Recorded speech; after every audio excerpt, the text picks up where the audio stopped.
La question des conventions fiscales entre les anciennes colonies africaines et leurs anciens colonisateurs est un sujet de débat depuis de nombreuses années.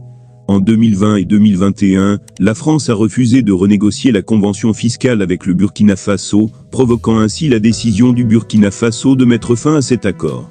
Cette décision découle de plusieurs facteurs, notamment le caractère obsolète de la convention, son impact sur les intérêts du Burkina Faso et les réalités actuelles de la fiscalité internationale.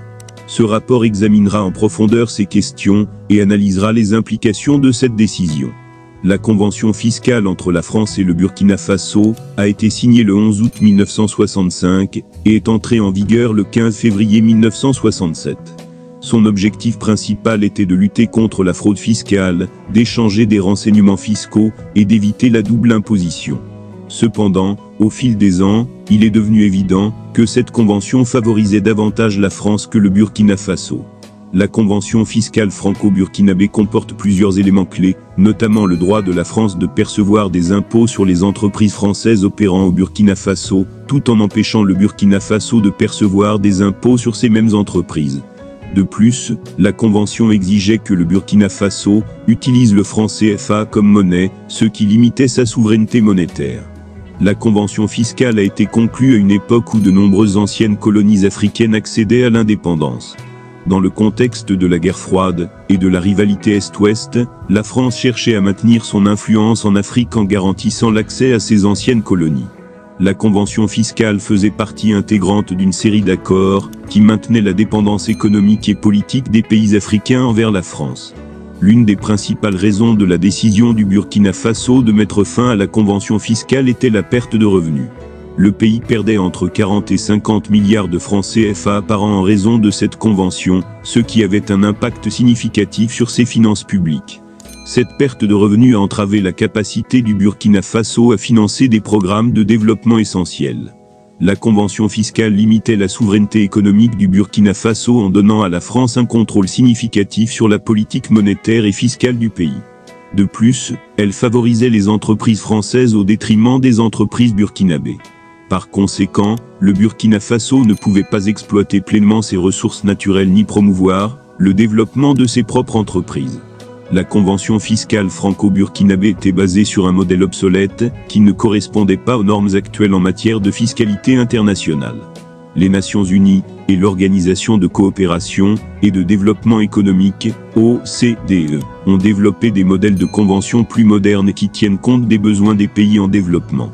Ces modèles mettent l'accent sur l'élimination de la double imposition, la transparence fiscale et l'équité. Le plan d'action Base Erosion and Profit Shifting de l'OCDE a été conçu pour lutter contre l'érosion de la base d'imposition et le transfert de bénéfices par les multinationales. Ce plan met en lumière l'importance de mettre à jour les conventions fiscales pour les rendre plus équitables et équilibrées.